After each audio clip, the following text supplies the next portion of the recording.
फिर इस्लाम ने औरत को तीसरा किरदार एक बीवी की शक्ल में दिया है और यह सबसे अहम तरीन किरदार है।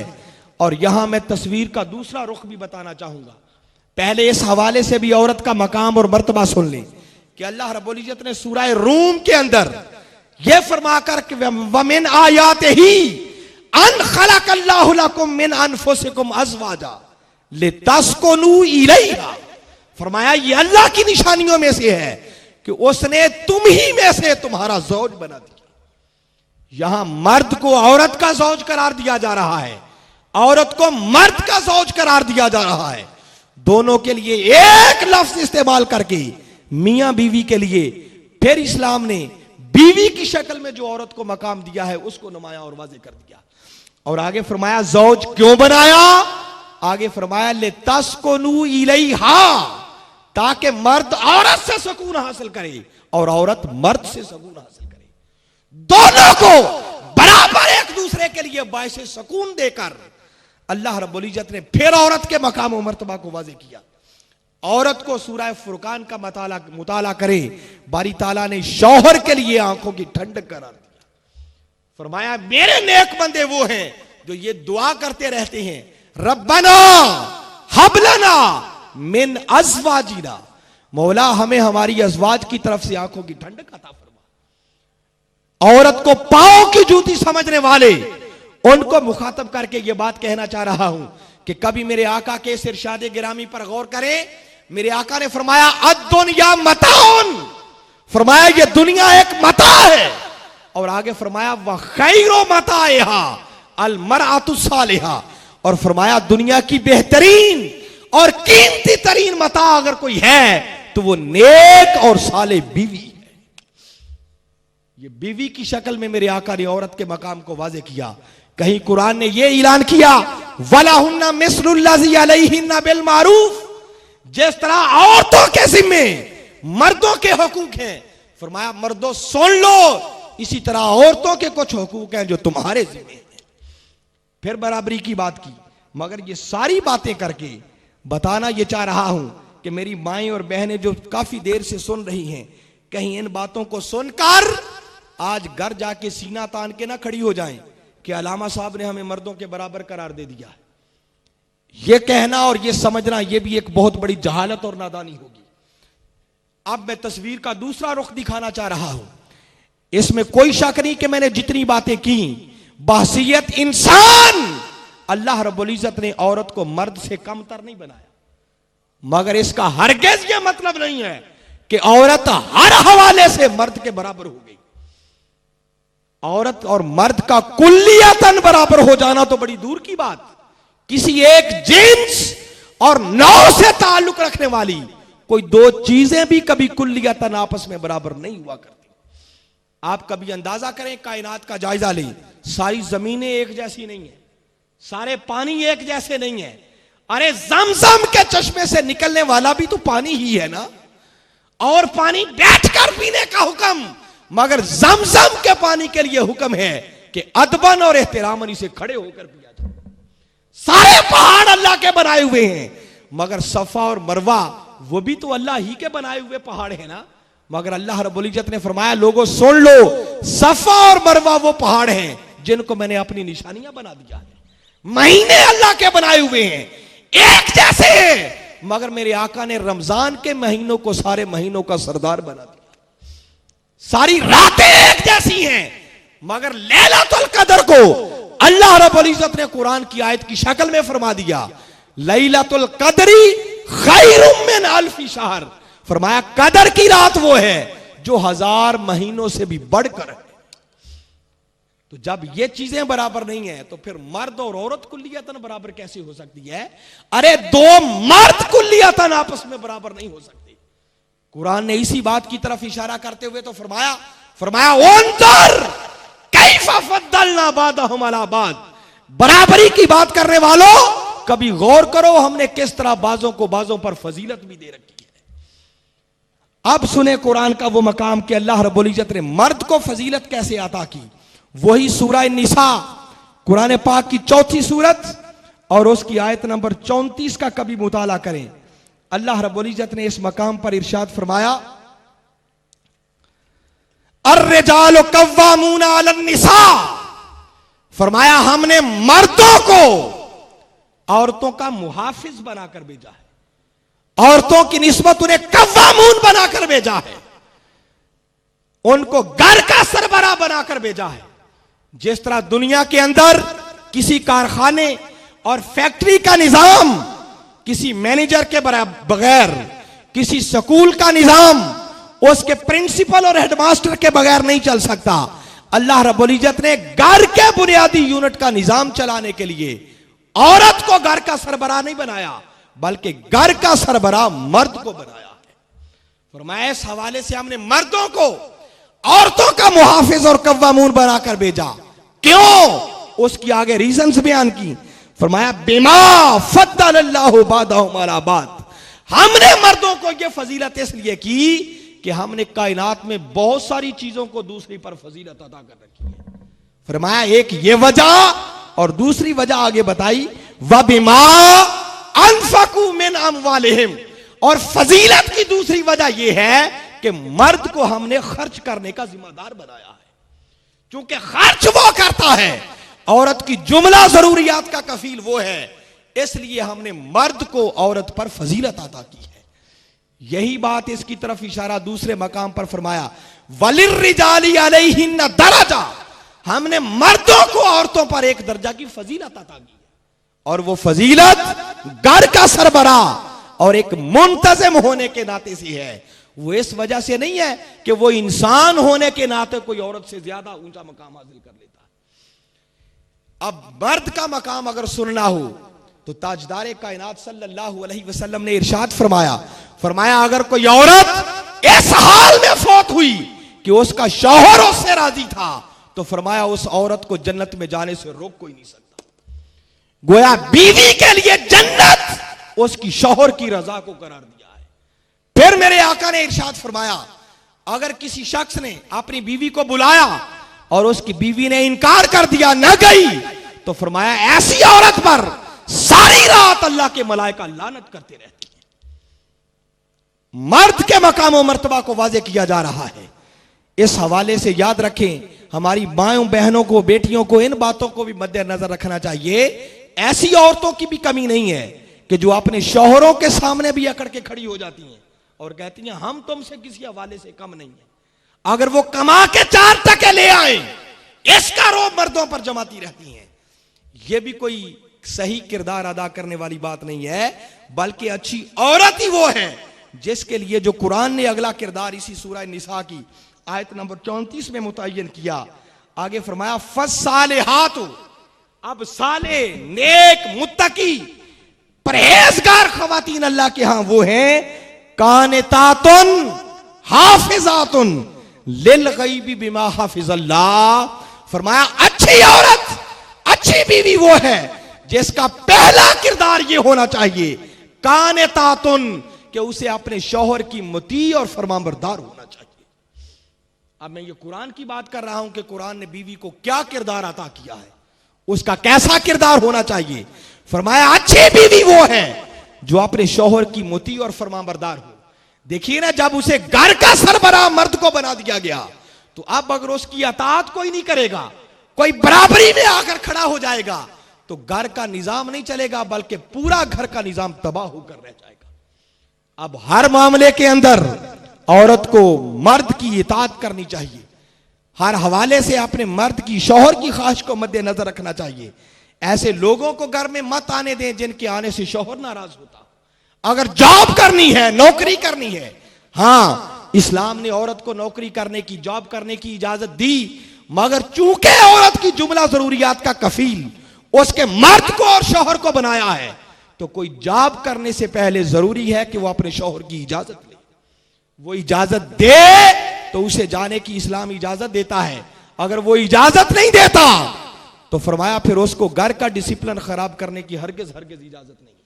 इस्लाम ने तो यहां तक हुक्म दिया है कि औरत को अपने शौहर की इजाजत के बगैर नफली इबादत करने का भी हक नहीं है। उसमें भी शौहर की रजामंदी और इजाजत होनी चाहिए। इस हवाले से भी बेटियों को अपने किरदार को पहचानने की जरूरत है।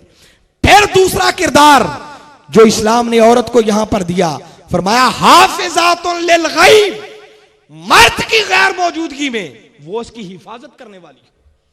किस चीज की हिफाजत? सबसे बड़ी हिफाजत यह है कि वो अपने शौहर के नस्ब की हिफाजत करे, अपनी इस्मत और अपनी तहारत और पाक दामनी की हिफाजत करे, शौहर के नस्ब की हिफाजत करे। फिर शौहर के घर की एक एक चीज औरत के लिए अमानत है। हमारे यहां ऐसी बहनों की, बेटियों की भी कमी नहीं है कि घर में कोई खराबी हो जाए, घर की हर चीज का सत्यानाश कर देती है। गुस्से में आई, हर चीज की तोड़फोड़ शुरू हो गई। ये अच्छी औरतों का किरदार नहीं हुआ करता। औरत को हर चीज की हिफाजत करने का जिम्मेदार बनाया गया है। घर की सफाई सुथराई होनी चाहिए, इस तरह घर को मैनेज करके रखे, हर चीज अपने डिसिप्लिन के साथ ऐसे पड़ी हुई हो कि अगर रात की तारीकी में भी किसी चीज की जरूरत पड़े तो हाथ सीधा वहां जाना चाहिए जहां चीज को होना चाहिए। यह अच्छी औरत का एक किरदार है। घर को ऐसा मैनेज करके रखे कि जब थका मांदा सारा दिन मेहनत मजदूरी करता हुआ मर्द घर में दाखिल हो तो घर में कदम रखते ही घर को देखकर और अपनी बीवी को देखकर उसकी सारी थकावट दूर हो जानी चाहिए। ये अच्छी बीवियों को किरदार दिया है। ये ना हो कि वो बेचारा थका मांदा घर से बाहर से आए, घर में दाखिल हो तो औरत के चेहरे पर 12 बजे हुए हो। और हमारी ऐसी माओ बहनों बेटियों की भी कमी नहीं है।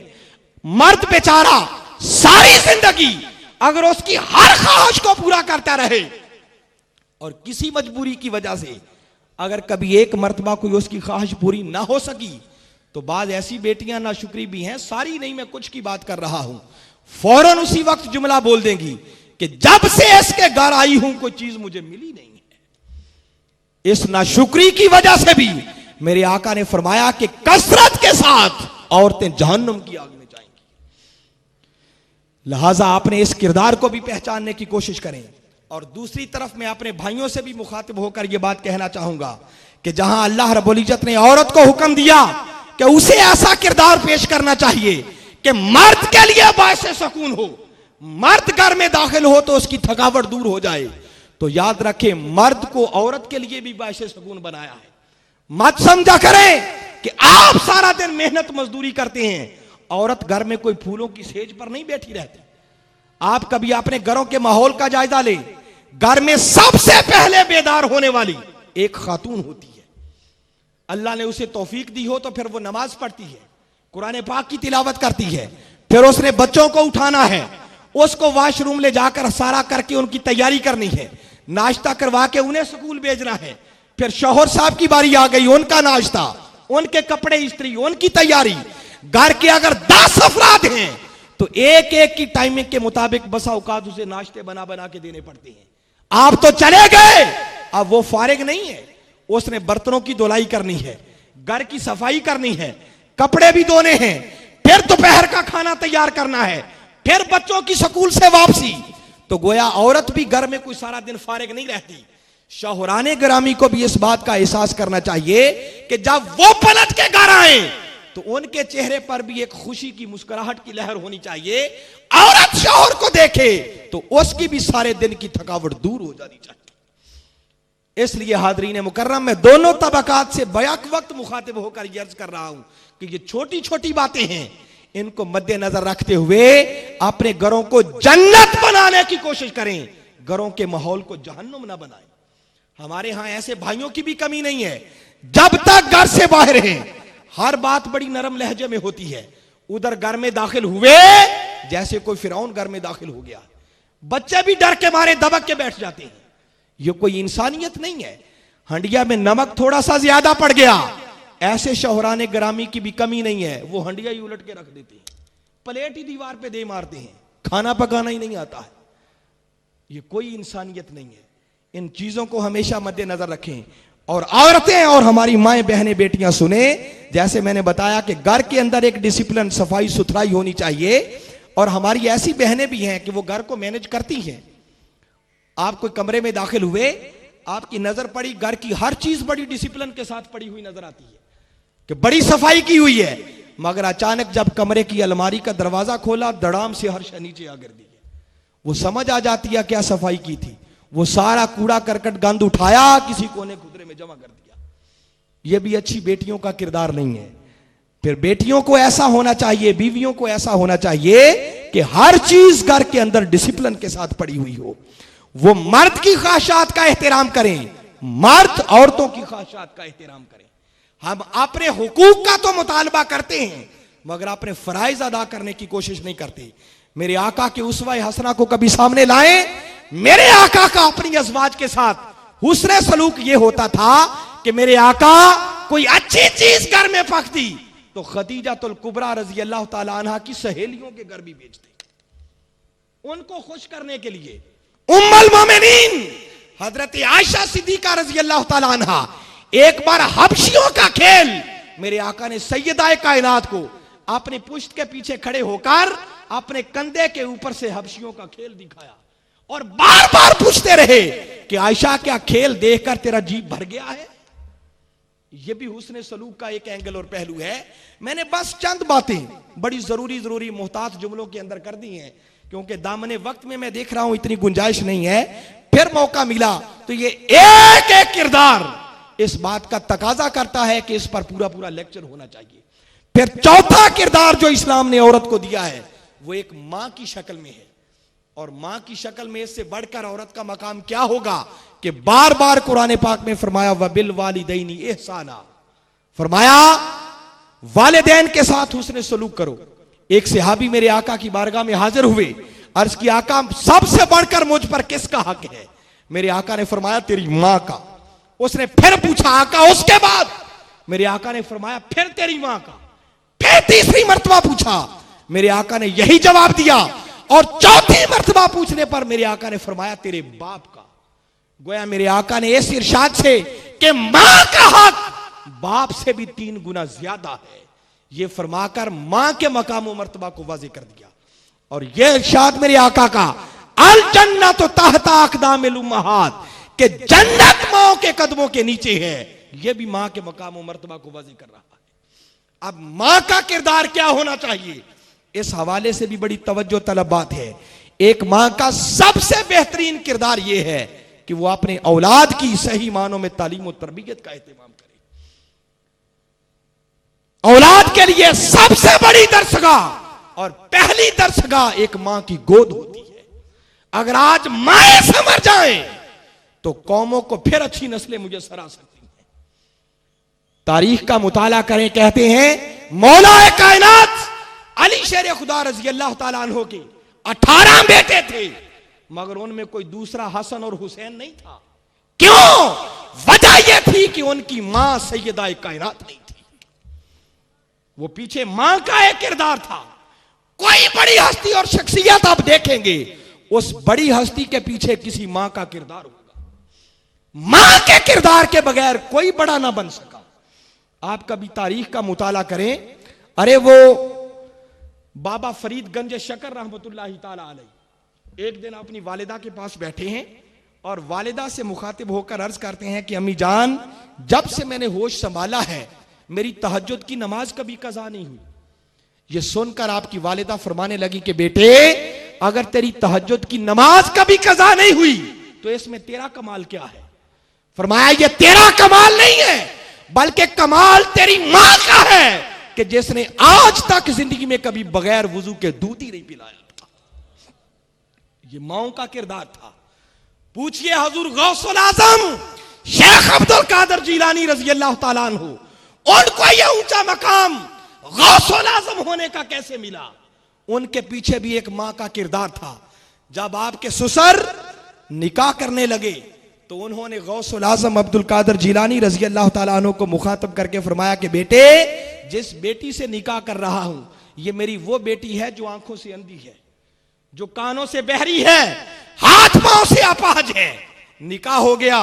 जब गए जाके देखा हसीनो जमील औरत बैठी है, पलट के वापस आ गए। अर्ज की कि आपने तो कुछ और फरमाया था, वहां एक और औरत बैठी हुई है। आपके ससुर फरमाने लगे कि बेटे, मेरे कहने का माना यह था कि अंधी इसलिए है कि मेरी इस बेटी ने आज तक गलत निगाह से किसी गैर महरम को देखा नहीं है। ये हमारी माएं बहनें और बेटियां सुने माओं का किरदार क्या होता है।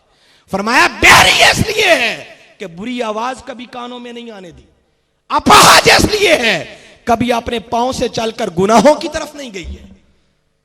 जब मां ऐसी हो तो बेटा भी गौसुल आजम जैसा पैदा हुआ करता है।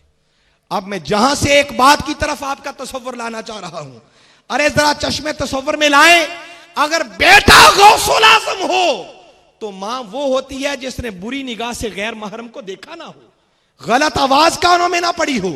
अगर बेटा बाबा फरीद हो तो मां वो होती है जिसने बगैर वुजू के कभी दूध ना पिलाया हो।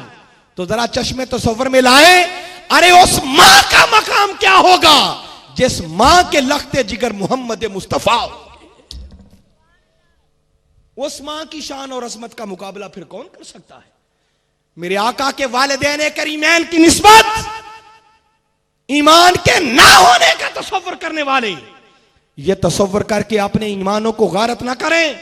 अगर मेरे आका के वालिदैन मोमिन नहीं है तो याद रखें कायनात में कोई साहब ईमान हो ही नहीं सकता है। अब दामने वक्त में गुंजाइश नहीं है, मैं सिर्फ एक ही बात इस हवाले से अर्ज करना चाह रहा हूं। कभी चश्मे तसव्वुर में लाए, कुरान पाक के अंदर बारी ताला ने अपने महबूब से खिताब किया, फरमाया या अय्युहल मुज़म्मिल, ए काली काली कमली के ओढ़ने वाले महबूब। महबूब का जिक्र बाद में है, महबूब की कमली का जिक्र पहले हो रहा है। आप देखें ना, आज दरसे कुरान पे आए होंगे, हर किसी ने अच्छे कपड़े पहनने की कोशिश की होगी। कोई जितने भी अच्छे कपड़े पहन के आ जाए, आप कभी सोचें यहां आके कोई एक दूसरे के कपड़ों को तकता है? कोई देखता भी नहीं है, कोई जो मर्जी पहन के आ जाए। मगर एक लम्हे के लिए सोचें, अगर कोई किसी का महबूब हो, किसी से मोहब्बत हो जाए तो पहली नजर ही इसमें जाती है कि आज महबूब ने पहना क्या है, आज महबूब ने ओढ़ा क्या है, आज महबूब की अदा कैसी है। अरे अल्लाह के महबूब ने एक चादर अपने कंधों पर ले ली, खुदा उस कमली का जिक्र भी कुरान में कर रहा है। मगर बात यह कहना चाह रहा हूं कि वो चादर, वो कमली जिसका जिक्र खुदा कुरान में कर रहा है, मेरे आका ने कितनी देर तक अपने कंधों पे ली होगी? अरे सारी रात भी ली होगी तो चंद घंटों के लिए।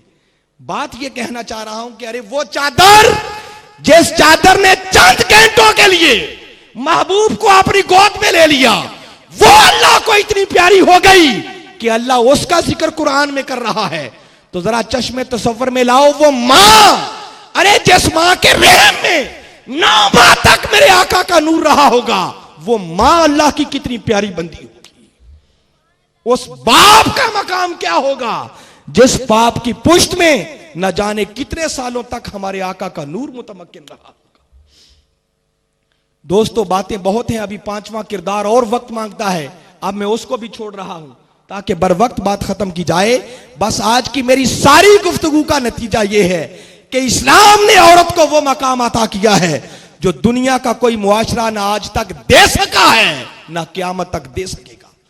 लिहाजा हमारी माओ, बहनों, बेटियों को अपने इस मकाम को मद्देनजर रखते हुए फिर इस्लामी मुआशरे के अंदर अपना किरदार पेश करने की कोशिश करनी चाहिए। और आप भाइयों बहनों से, आपसे मुखातिब होकर यह बात कहना चाह रहा हूं कि अगर कोई बाप है तो उसकी जिम्मेदारी बनती है कि वो अपनी बेटी की अच्छी तालीम और तरबियत का एहतमाम करे। अगर कोई भाई है तो वो बहसियत भाई अपनी बहनों की तालीम और तरबियत का एहतमाम करे। अगर कोई शौहर है तो वो अपनी बीवियों की तालीम और तरबियत का एहतमाम करे। आज हम खुद तो नेकी की जगह पर जाते हैं, मगर अपनी बहनों, बेटियों, बीवियों को जाने की इजाजत नहीं देते। मगर आज ये मंजर देखकर मुझे खुशी हो रही है कि कम से कम संबड़ियाल के मर्द इतने तंग ज़हन नहीं हैं। उन्होंने जिस तरह खुद आए हैं, साथ घर की खवातीन को भी इस नेकी की मजलिस में आने की बराबर की इजाजत दी है। इस पर मैं आपको मुबारकबाद भी पेश करता हूं। लिहाजा हर लम्हे औरत की तालीम और तरबियत का एहतमाम किया जाए कि अगर औरत समझ गई तो याद रखो आपका पूरे का पूरा घराना समझ जाएगा।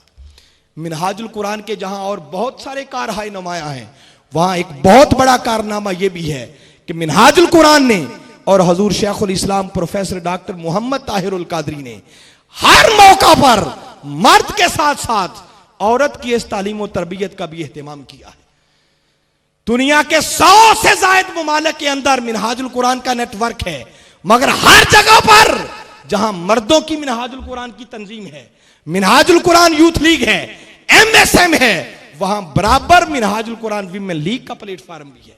अभी 10 रोजा एतिकाफ लाहौर की सरजमीन में होगा, जहां हजारों की तादाद में मर्द उसमें शिरकत करेंगे, वहां उसके साथ साथ औरतें भी हजार हा की तादाद में शिरकत करेंगी। मैं आप भाइयों बापों से, वालिदैन से यह गुजारिश करूंगा कि आप खुद भी और अगर अपनी खवातीन की भी तालीम और तरबियत चाहते हैं तो जिंदगी तो गुजर ही जाएगी, दुनिया का काम कोई नहीं रुकेगा। आए 10 दिन एतिकाफ के अंदर खुद भी आए, अपनी खवातीन को भी लेके आए और वक्त के मुजद्दिद की सोहबत में बैठे। अगर 10 दिन हमारी माएं बहनें उस मर्दे कलंदर की देर तरबियत रहेगी तो इंशाल्लाह जब पलट के आएगी तो आपका घर एक जन्नत का मंजर पेश करेगा। उनकी तालीम और तरबियत का एहतमाम करें। वैलेंटाइन अभी अपनी रजिस्ट्रेशन करवाएं, हमारी तंजीम से राब्ता करें और इस हवाले से अपनी माएं बहनों बेटियों की तालीम और तरबियत का एहतमाम करना चाहिए। उनके लिए घरों के अंदर ऐसा इंतजाम करें, लाइब्रेरियां बनाएं ताकि अच्छे खिताबात सुने, अच्छी किताबें पढ़कर उनकी तालीम और तरबियत का एहतमाम हो सके। यही वजह है कि आज संबड़ियाल की सरजमीन में हमारे मिनहाजुल कुरान के साथियों ने जहां मर्दों के लिए इंतजाम किया, वहां बराबर कैपेसिटी में औरतों के लिए भी साथ इंतजाम किया है। मैं इस पर आप तमाम शुरका को भी और मुंतज़मीन को भी मुबारकबाद पेश करता हूं। हाज़रीन मुकर्रम, आज ये दूसरी नशिस्त थी।